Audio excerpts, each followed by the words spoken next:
Hola Federico, el gusto de tenerte aquí en la Argentina hoy. Bienvenido, ¿cómo estás? ¿Qué tal, Sergio? Un gustazo charlar con vos.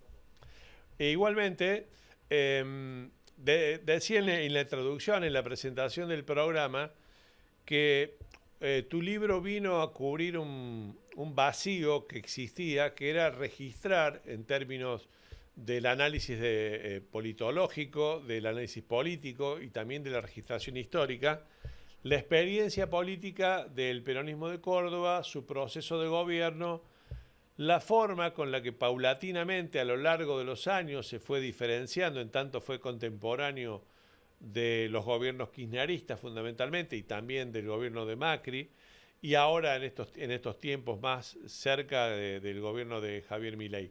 Pero empiezo por un dato que no tengo en la memoria y que no he googleado. El libro Los Muchachos Cordobeses, ¿de qué año es? El libro se publicó en el 23. En el 23. Por eso decía que no tenía tanto tiempo. Yo empecé a notar, Federico, que tu texto empezó a tener una cierta influencia en el ambiente político de Buenos Aires, fundamentalmente, en tanto contrasta la experiencia del peronismo, de este peronismo, el de Córdoba, con el peronismo kirchnerista que ha hegemonizado el resto del peronismo durante más de 2 décadas. ¿Cómo crees que ha sido esa convivencia? ¿Cómo crees que esa convivencia los condena a ambos a ir siempre por líneas paralelas, a nunca tocarse? ¿Cómo crees que se está proyectando esa situación a lo largo del tiempo? Bueno, a ver, el libro surge, Sergio, de una serie de debates que yo empiezo a introducir nosotros en el 2013 creamos una revista que se llama Revista Panamá, que es una revista de ideas, digamos. Cumplió justo el año que sale el libro, cumplía 10 años. Y yo ahí, sobre todo a partir del conflicto con el campo, yo estaba radicado en Buenos Aires, estaba como no sé si se recuerdan esa película de Nanni Moretti, cuando se peleaba con el televisor y yo veía las coberturas y las cosas que se decían sobre Córdoba, sobre todo sobre Córdoba. Empecé ahí una serie de intervenciones en la revista que trataban de explicar a una audiencia de consumo del AMBA, que es lo que hoy consume básicamente la revista, por qué Córdoba no es lo que se decía que Córdoba era. Entonces, empiezo esa serie de intervenciones que en el año 22, José Nathanson de la editorial me dice, che, ¿por qué no esto transformarse en un libro? Porque hay mucha expectativa sobre qué es esto, qué es el peronismo de Córdoba, esta especie de hecho maldito del peronismo contemporáneo, que es el peronismo de Córdoba, ¿no? Un peronismo digamos, salmón, que va contra la corriente. No se sabe si para conformar una especie de Cataluña ahí media independentista o para disputar el poder nacional.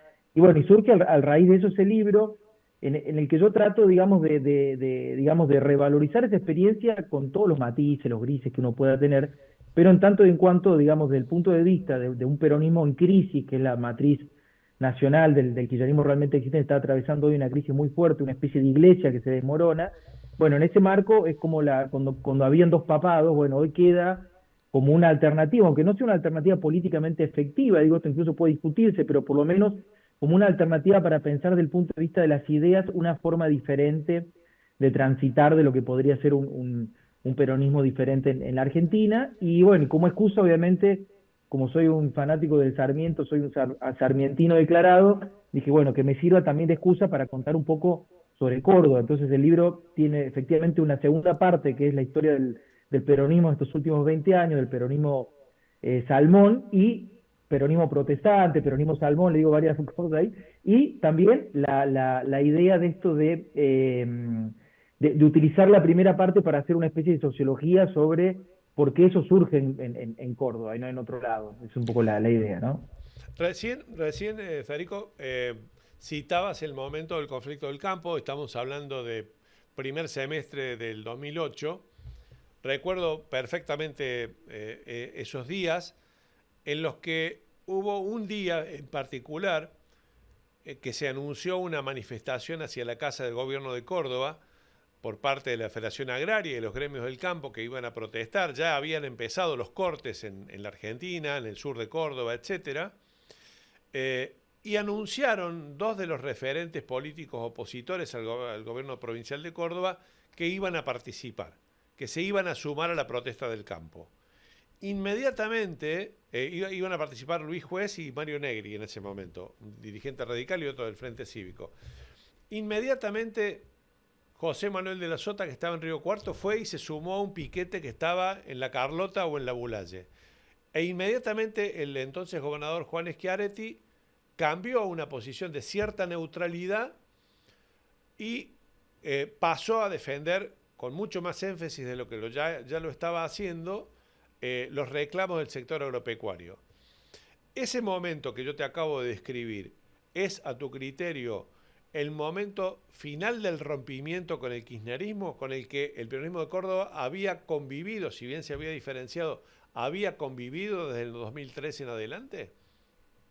Yo creo, a ver, yo creo que está buenísima la pregunta, Sergio. Yo creo que, a ver, yo creo que el 2008 es el momento fundamental de conformación de la identidad del peronismo de Córdoba. O sea, el peronismo de Córdoba, tal cual lo entendemos hoy, digamos, y tal cual genera este debate. Yo siempre digo un poco que me sorprende que el libro se ha vendido más en el AMBA y en el resto del país que en Córdoba. O sea, que hay un interés genuino, digamos, sobre el proceso. Pero yo creo que el 2008 es más que un quiebre en la relación entre el kirchnerismo y el peronismo de Córdoba, que yo creo que ese quiebre se empieza ahí, pero se va a dar fundamentalmente con el paro policial, por eso quiero ser como Del separar. Pero 2008 al sí creo 2013.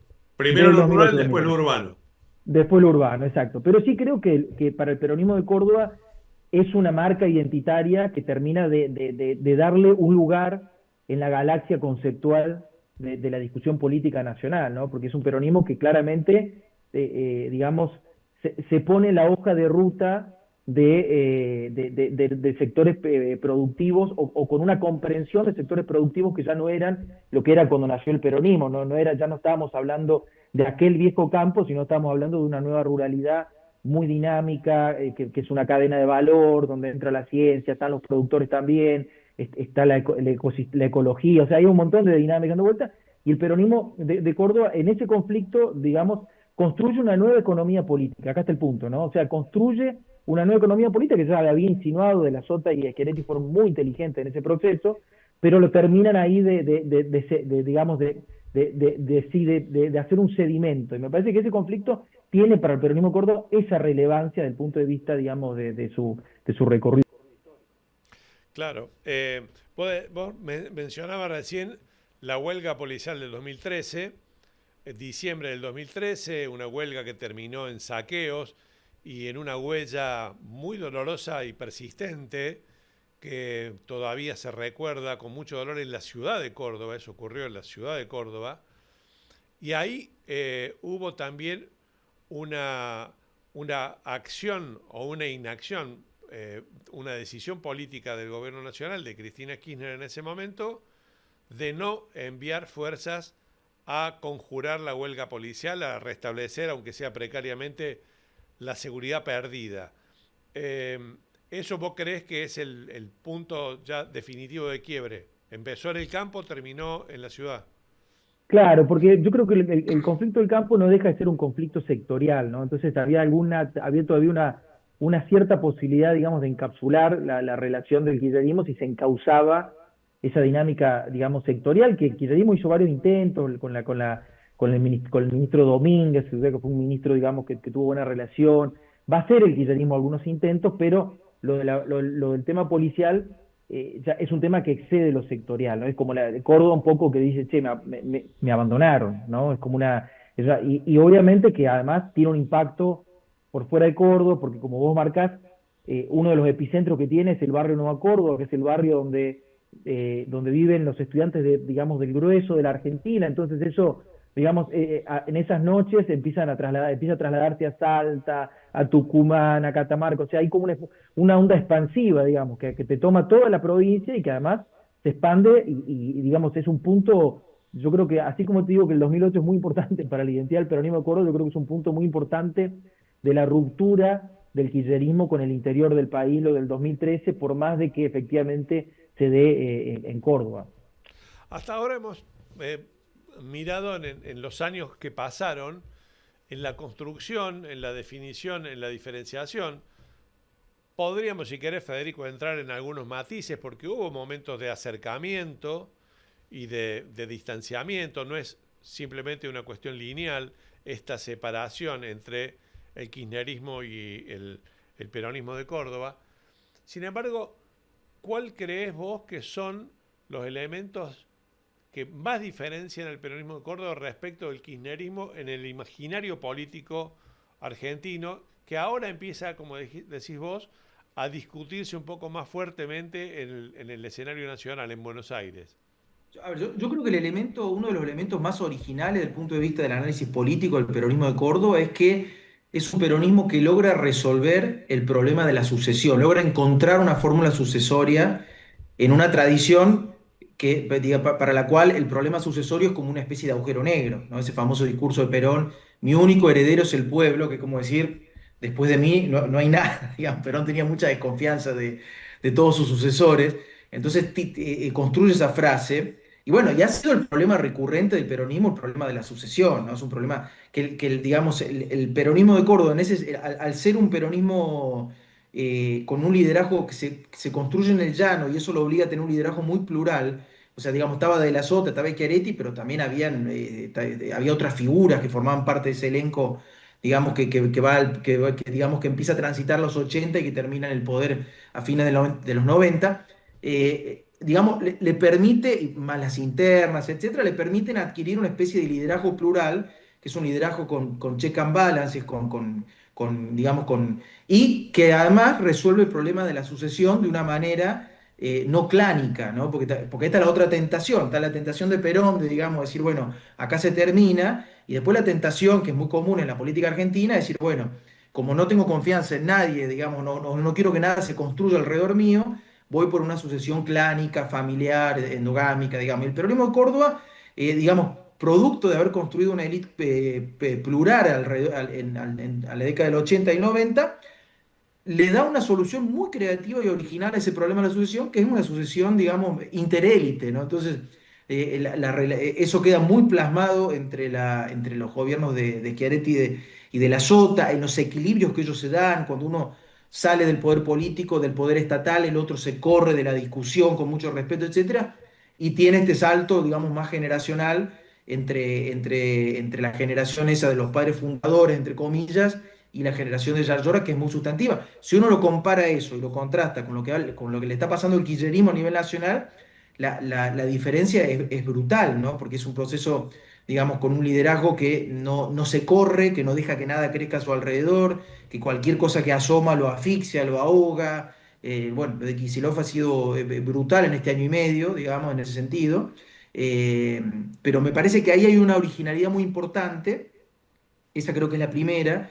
Y la segunda te diría que es esto que pasamos que digamos que conversamos al pasar, que es un peronismo que logra construir una relación orgánica con la economía política del siglo XXI. Y eso es una cosa novedosa, porque el peronismo hegemónico está como permanentemente en diálogo con el siglo XX. Si uno agarra Moreno, Grabois, la misma Cristina Fernández, etcétera, todo es como un diálogo, Kicillof, etcétera, es como un diálogo, como un sujeto político que no se anima a soltar el siglo XX, que lo trae todo el tiempo, y eso obviamente lo hace una infraestructura política poco flexible o poco inteligente para pensar la estructura económica de nuestro mundo actual.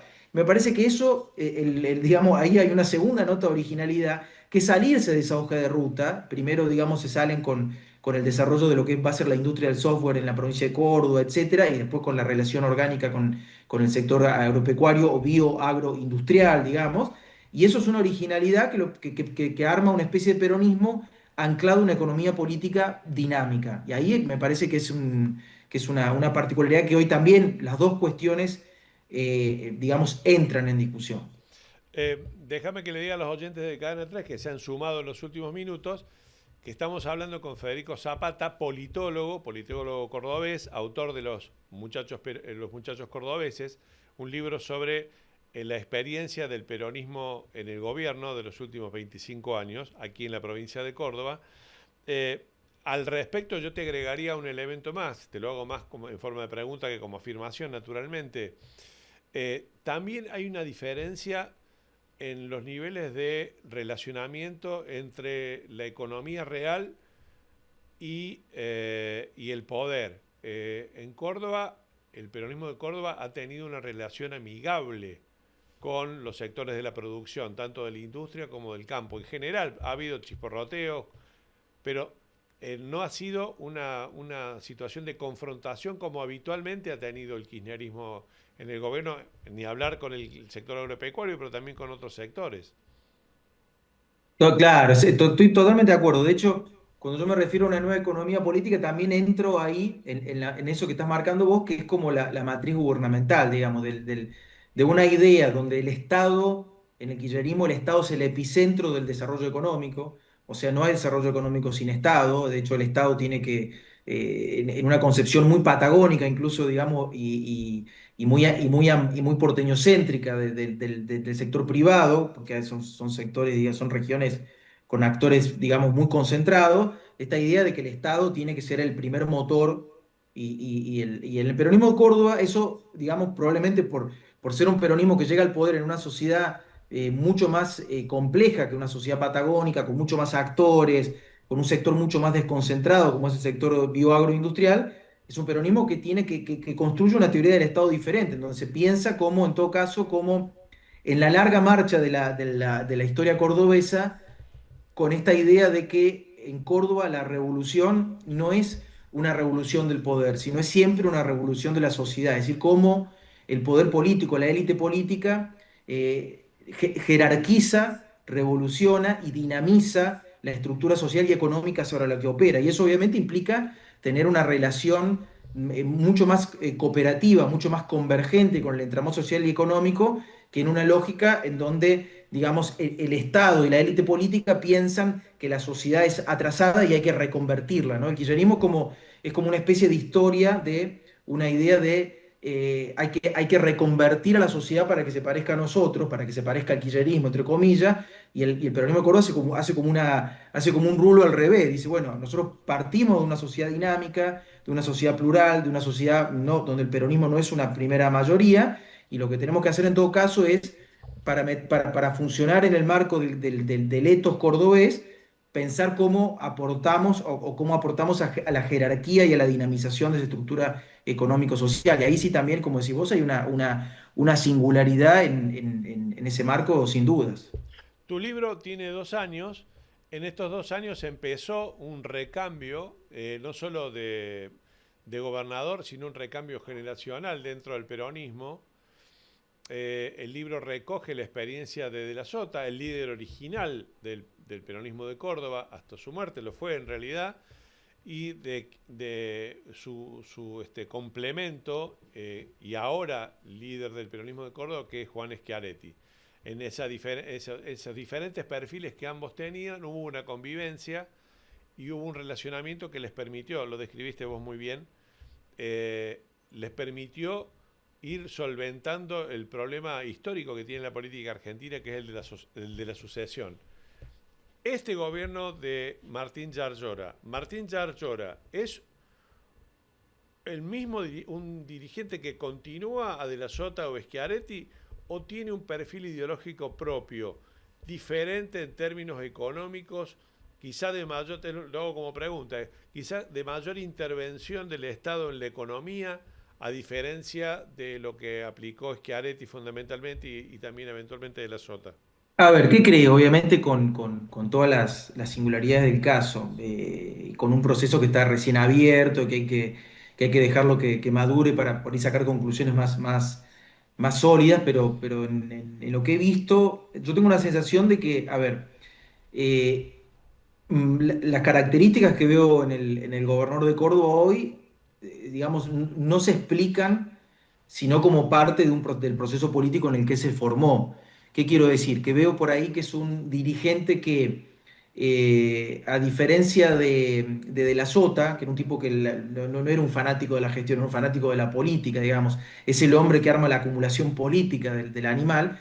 eh, lo veo ya Yarlora algunas características más parecidas a las de Schiaretti en ese sentido. Es un dirigente que claramente le gusta la gestión, o sea, está metido digamos, desde el primer expediente hasta el último cable del Estado, da la sensación que lo tiene. En ese sentido me parece que, digamos, hereda un poco algunas características más de Schiaretti.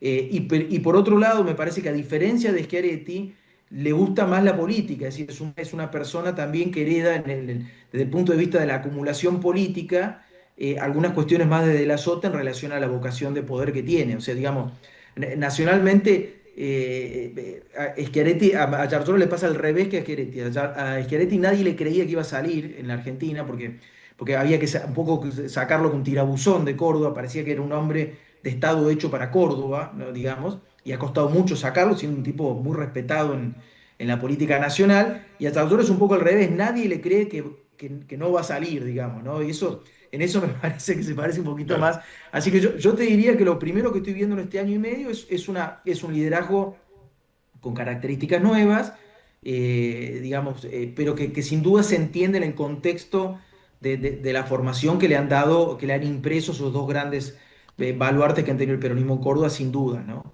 En la respuesta incluiste un elemento sobre el que te quería preguntar porque me parece que es un elemento fundamental, que es que dentro del éxito de haber gobernado tanto tiempo Córdoba en forma ininterrumpida, está también un signo que uno lo podría contabilizar como de fracaso, porque lograron gobernar Córdoba, pero quedándose o convirtiéndose en una fuerza provincial, aislada del contexto político nacional, con mucha dificultad de exportación del fenómeno Córdoba, si se lo puede llamar así, fenómeno Córdoba, o de la experiencia política de Córdoba al resto del país. ¿Por qué crees que sucedió esto y crees que esto va a modificarse en el presente inmediato? Bueno, yo creo que ellos logran, el peronismo de Córdoba llega en el año 99 y digamos, hacen un intento en la crisis, post-crisis del 2001, hay un intento, el peronismo de Córdoba, era muy jovencito todavía la experiencia, pero hay un intento, las famosas reuniones del CFI, donde Romero levanta la mano y dice, yo propongo como la candidatura de la Sota Reutemann, era un poco la idea que tenía. Hay un intento, que es un intento que digamos, el poder bonaerense, que es el poder que toma el Estado a partir del 2003, digamos, va a abortar, con excusas, bueno, que medía poco, que en la tercera sección no lo conocían. Bueno, nadie lo conocía de la Sota, es cierto, tampoco nadie lo conocía a Kirchner, digamos.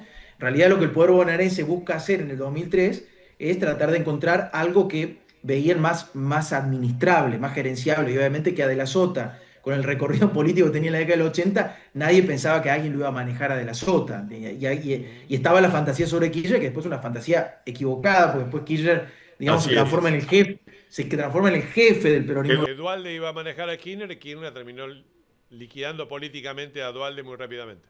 En el 2005 lo descabeza. Claro. Entonces, digamos, ahí, y ahí para el peronismo la política nacional cambia porque el ascenso del kirchnerismo coetáneo al boom de los commodities lo vuelve al kirchnerismo un actor hiperhegemónico. No sé si ustedes recuerdan a los primeros años, la famosa transversalidad, radicalismo, progresismo, kirchnerismo. O sea, tuvo un momento de un apogeo hegemónico. Uno se queda con la foto de Unido y Organizado, pero Unido y Organizado es como el momento donde el kirchnerismo empieza a perder su Claro. capilería hegemónica. Su capilería hegemónica son los 2000. Entonces, el peronismo de Córdoba ahí, digamos, tiene que, digamos, en un poder nacional sólido, dominante, hegemónico, tiene que buscar una forma de supervivencia que implica un componente altamente defensivo, por más de que hace después intentos de salida. Yo creo que el contexto nacional ese terminó en el 2023 con la llegada de Milei al poder. Hoy lo que tenemos es el poder nacional en crisis, los liderazgos nacionales en crisis, con lo cual la hipótesis defensiva del peronismo de Córdoba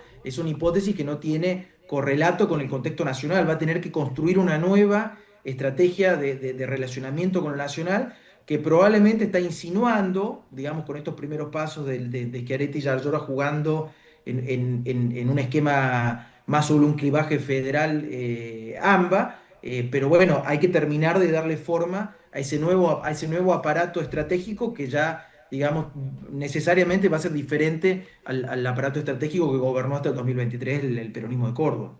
Hay un desafío nuevo para el peronismo de Córdoba, que es que durante muchos años compitió en contra del kirchnerismo y no le fue mal, ahora tiene que competir en contra de Milei, que también representa al antikirchnerismo. Totalmente, totalmente. ¿Cómo crees que afronta ese desafío el peronismo de Córdoba?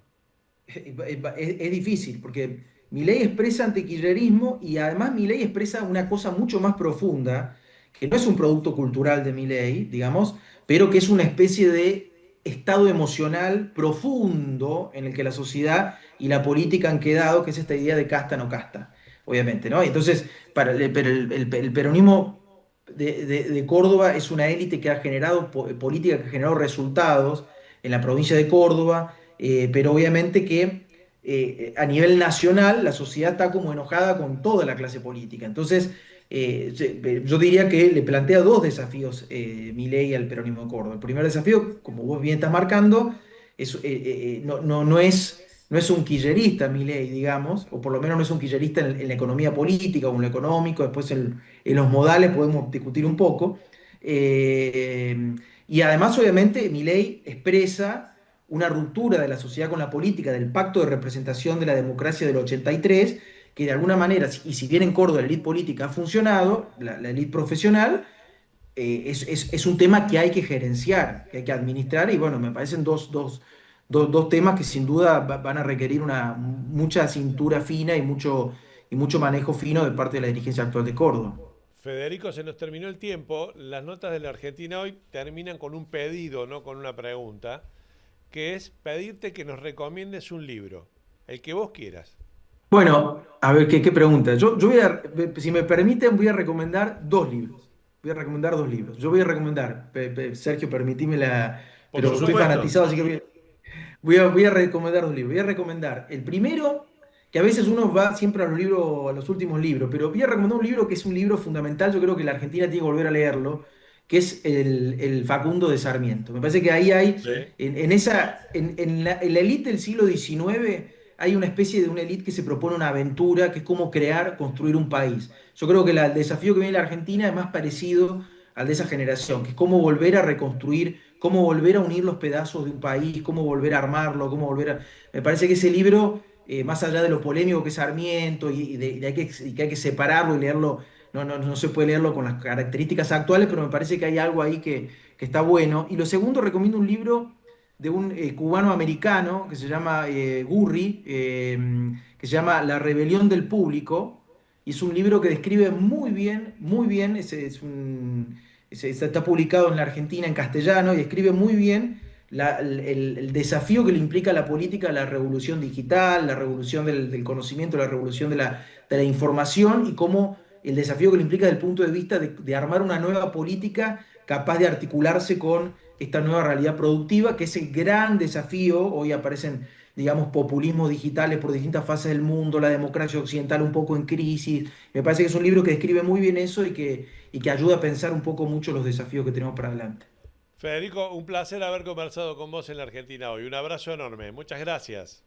El placer es mío, Sergio, con la admiración de siempre. Un abrazo enorme a toda tu audiencia. Un abrazo grande.